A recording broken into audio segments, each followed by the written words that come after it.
सबको good morning. आज के इस वीडियो लेक्चर में हम इकोलॉजी के इंट्रोडक्शन को पढ़ेंगे, जिसमें इकोलॉजी की बेसिक जो आइडियाज है वो क्या है, इकोलॉजी में अपन कौन कौन से जो कंपोनेंट्स है उनको शामिल करते हैं, और इकोलॉजी का जो बेसिक कॉन्सेप्ट क्या है वो चीज हम डिस्कस करेंगे।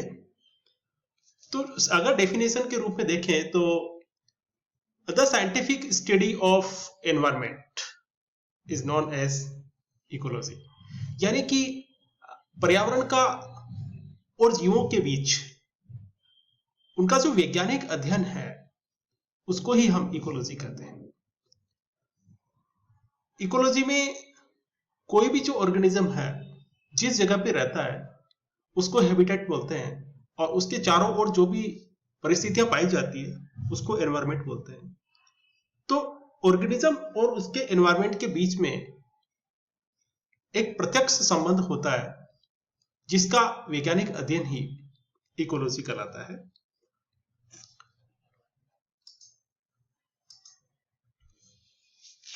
एक बहुत बड़ा जो बायोम है उसको अपन बायोस्फीयर कहते हैं। पृथ्वी लार्जेस्ट बायोस्फीयर है। बायोस्फीयर मतलब कि वो जगह या वो क्षेत्र जहां तक जीवों की उपस्थिति है उसी को अपन क्या बोलते हैं, बायोस्फीयर बोलते हैं। और इस बायोस्फीयर के अंदर लैंड, वाटर, एटमॉस्फेयर तीनों को शामिल किया जाता है। और लैंड, वाटर और एटमॉस्फेयर में जहां तक जीव उपस्थित हैं वो संपूर्ण जो संरचना है या संपूर्ण जो क्षेत्र है उसी को हम बायोस्फीयर कहते हैं। तो बायोस्फीयर, पृथ्वी अपने आप में एक बहुत बड़ा बायोस्फीयर है, एक लार्जेस्ट बायोस्फीयर है। इस बायोस्फीयर में 4 कंपोनेंट स्पष्ट रूप से हम देखते हैं। पहला जो है एटमॉस्फेयर। एटमॉस्फेयर मतलब इसमें जो मुख्य घटक है वायुमंडलीय गैसें हैं, जल वाष्प है, ये सब इसके अंदर अपन इंक्लूड करते हैं। इकोस्फीयर, इकोस्फीयर में जो फॉरेस्ट है जहां पर जीव जंतु वगैरह रहते हैं वो सब क्या है, इकोस्फीयर है। और हाइड्रोस्फीयर है वो जलमंडल जिसको अपन बोलते हैं। लिथोस्फीयर जो स्थल मंडल, यानी कि एटमॉस्फेयर, हाइड्रोस्फीयर और लिथोस्फीयर, इन तीनों में सब जब तीनों मिलकर के बनाते हैं इकोस्फीयर को, और ये संपूर्ण जो एरिया है या संपूर्ण जो संरचना है उसी को अपन क्या बोलते हैं, बायोस्फीयर कहते हैं। किसी भी इकोसिस्टम में या बायोस्फीयर एक प्रारंभिक स्टेज से चल करके एक लार्जेस्ट स्टेज तक पहुंचता है, क्योंकि हम जानते हैं कि किसी भी जो क्षेत्र है उसमें लिविंग ऑर्गेनिज्म रहते हैं, जीवित जंतु रहते हैं जो एक एक होते हैं और अलग अलग देखने में, और वो अलग अलग प्रजाति के जंतु होते हैं। तो इंडिविजुअल कौन है, यानी कि बायोस्फीयर जो है उसकी सबसे जो छोटी यूनिट है, इकाई जो है वो है इंडिविजुअल, जिसको अपन ऑर्गेनिज्म भी कहते हैं। तो बहुत सारे जो ऑर्गेनिज्म है जो कि एक ही जाति के हैं, सेम स्पीसीज के हैं, वो मिलकर के एक ग्रुप, जिस ग्रुप को बनाते हैं उसको पॉपुलेशन कहते हैं। और ये बहुत सारी जो पॉपुलेशंस है वो मिलकर के किसको बनाती है, कम्युनिटी को बनाती है। और बहुत सारी जो कम्युनिटीज है वो इकोसिस्टम को बनाती है। और बहुत सारे इकोसिस्टम जो मिलकर के क्या बनाते हैं, बायोम बनाते हैं। बायोम एक लार्ज साइज के इकोसिस्टम होते हैं। इन लार्ज साइज के इकोसिस्टम को सामूहिक रूप से बायोस्फीयर कहते हैं, जो कि अपनी पृथ्वी के ऊपर उपस्थित है। तो इस स्लाइड में हम ये जान सकते हैं कि सबसे जो छोटी यूनिट है, सबसे जो छोटी इकाई है बायोस्फीयर की या इकोसिस्टम के ऑर्गेनाइजेशन की, वो इंडिविजुअल है। और सबसे लार्जेस्ट जो इकोसिस्टम है वो है बायोस्फीयर। ठीक है, देखो सबसे पहले जो इंडिविजुअल्स हैं वो एक पर्टिकुलर अपने कैरेक्टर्स को रखते हैं, जिसके अंदर उसकी मॉर्फोलॉजी है, उसकी बिहेवियर है, उसकी जो फिजियोलॉजी है, वो अन्य उसी तरह के जंतुओं से बिल्कुल मिलती जुलती है।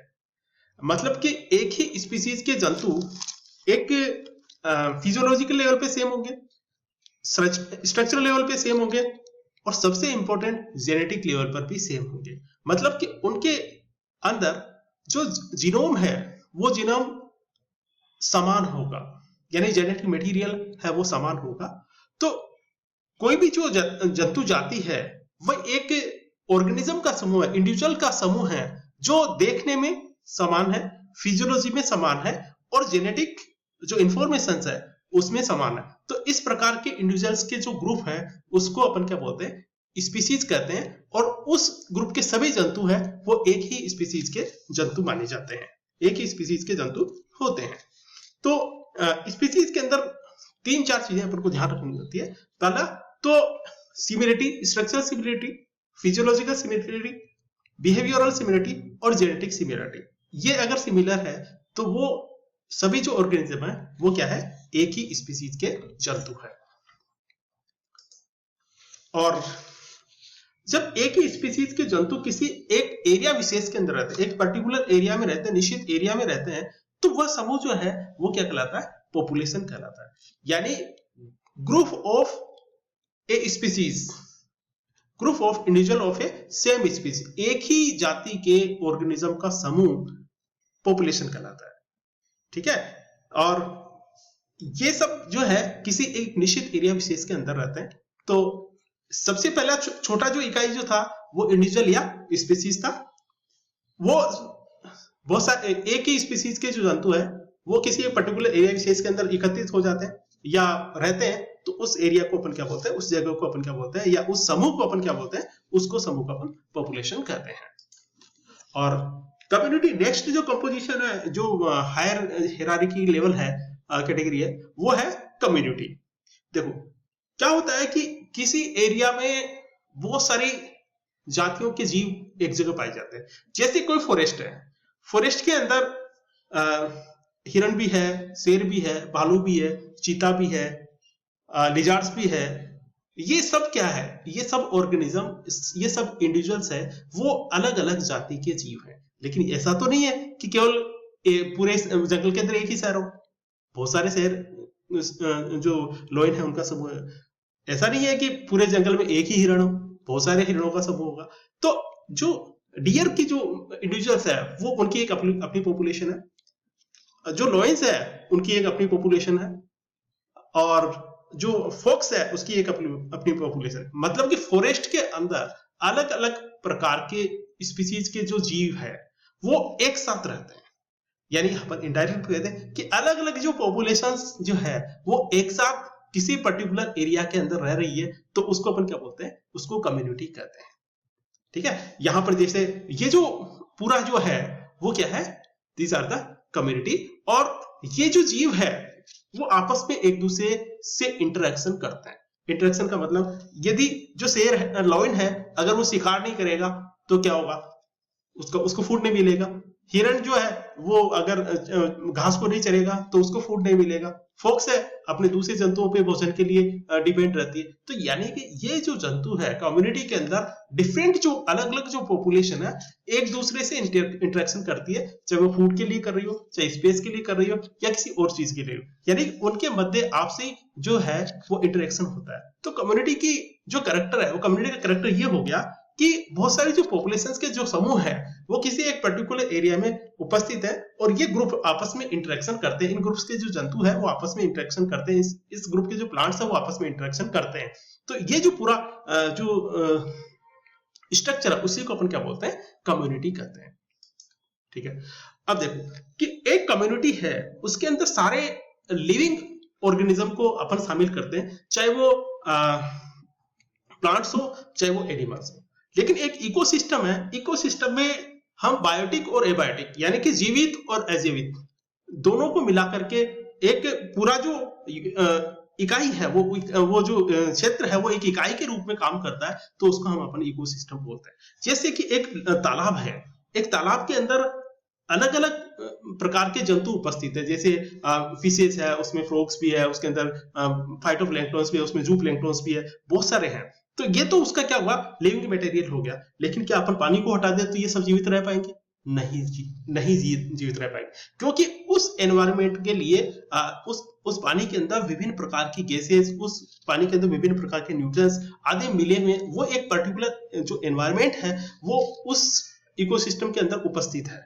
अगर यानी कि मैं ये कहना चाह रहा हूं कि बायोटिक कंपोनेंट के साथ साथ एबायोटिक कंपोनेंट यानी जैविक घटकों के साथ साथ अजैविक घटक भी वहां उपस्थित है, और ये सभी आपस में क्रिया करते हैं। यानी बायोटिक घटक और एबायोटिक घटक आपस में एक दूसरे के ऊपर इंडिपेंडेंस है, एक दूसरे के ऊपर एक दूसरे से इंटरेक्शन करते हैं। तो इस प्रकार का जो सिस्टम बनता है उसको हम बोलते हैं इकोसिस्टम। यानी कि इकोसिस्टम के अंदर कोई भी और एक ऑर्गेनिज्म है आपस में रिएक्शन करते हैं, दूसरी जाति के जो जीव है उनसे इंटरेक्शन करते हैं, साथ ही उस एनवायरनमेंट पे उपस्थित एबायोटिक कंपोनेंट्स है उनके साथ भी जो इंटरेक्शन करते हैं। जैसे लाइट है तो फोटोसिंथेसिस करेंगे प्लांट्स वगैरह, जल है तो उससे अपना न्यूट्रिशन उसमें तैरने करने का काम जो जलीय जीव है वो करेंगे। यानी कि डायरेक्ट और इनडायरेक्ट रूप में ये बायोटिक एबायोटिक कंपोनेंट्स का आपसी इंटरेक्शन जो है वही क्या है, इकोसिस्टम कहलाता है। अब देखो बायोम क्या है कि जब बहुत सारे इकोसिस्टम एक बड़े क्षेत्र के अंदर उपस्थित है तो उसको अपन बोलते हैं बायोम। यानी बायो का मतलब होता है कि एक बड़ा क्षेत्र, एक बड़ा इकोसिस्टम है वो अपने आप के अंदर बायोम है, जहां की एक पर्टिकुलर फिजियोलॉजिकल कंडीशन है, एनवायरमेंटल कंडीशंस है। तो ये है जैसे बर्फीले क्षेत्र है, जैसे टुंड्रा और टेगा जो है वहां का अलग क्लाइमेट है, डेजर्ट है वहां का अलग क्लाइमेट है, ओशियन है वहां का अलग क्लाइमेट है, क्लाइमेट मतलब वहां का अलग जो एनवायरमेंटल सिचुएशन है। तो ये सब क्या है, दीज आर द बायोम्स। ये क्या है, इन सब ग्रुप्स को अपन क्या बोलते हैं, बायोम कहते हैं। तो ये क्या है कि एक group of ecosystem that have the same climate and similar dominant communities.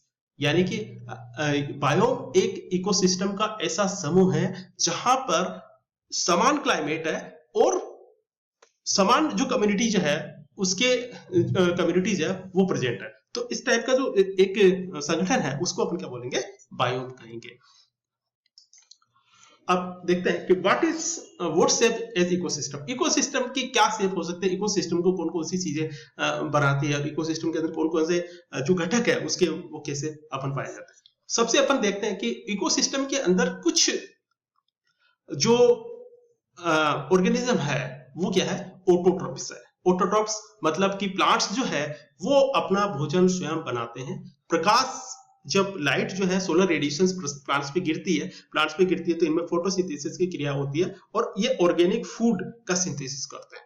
और ये ऑर्गेनिक फूड का सिंथेसिस अन्य जो एनिमल्स है उनके द्वारा नहीं किया जा सकता, क्योंकि उनके अंदर किसी भी प्रकार के फोटोसिंथेसिस की प्रोसेस होती नहीं है। तो जो लाइट एनर्जी है उसको जो सोलर एनर्जी है उसको केमिकल एनर्जी में ट्रांसफर करने की, कन्वर्ट करने की जो कैपेसिटी है वो किनमें, केवल ग्रीन प्लांट्स में। तो अन्य जो ऑर्गेनिज्म है जो कि डायरेक्ट और इनडायरेक्ट रूप से प्लांट्स के ऊपर डिपेंड है, तो एक सीधा इंटरेक्शन हो गया जीवों का प्लांट्स के साथ में इंटरेक्शन हो गया। अब कि यहाँ पर एबायोटिक कंपोनेंट्स है, जैसे जल है, पानी है और प्रकाश है, टेम्परेचर है। ये सब जो एबायोटिक जो कंपोनेंट्स है, जो जैसे मिनरल्स है, ये सब एबायोटिक कंपोनेंट्स है, उनके बगैर भी इन जो लिविंग ऑर्गेनिज्म उनका काम नहीं चल सकता। कुल मिलाकर के इकोसिस्टम के अंदर बायोटिक और एक एबायोटिक कंपोनेंट्स है वो एक दूसरे के साथ में बिल्कुल इंटरकनेक्टेड है। ये बायोटिक एबायोटिक कंपोनेंट्स कौन कौन से होते हैं, जो कैसे जो सर्वाइवल है बायोटिक कंपोनेंट्स के द्वारा और एबायोटिक कंपोनेंट्स के आपसी इंटरेक्शन ही बायोटिक जो कंपोनेंट्स है उनके सर्वाइवल को बनाए करके रखती है। अब जैसे बायोटिक फैक्टर्स कौन कौन से, जितने भी ऑर्गेनिज्म है वो सब क्या है, किसी इकोसिस्टम के बायोटिक फैक्टर्स है। जैसे इकोसिस्टम है, पॉपुलेशंस है, कम्युनिटीज है, ये ठीक है। और एबायोटिक फैक्टर्स के अंदर अपन सोलर रेडिएशन है, प्रकाश है, लाइट है, टेम्परेचर है, इन सबको लेते हैं।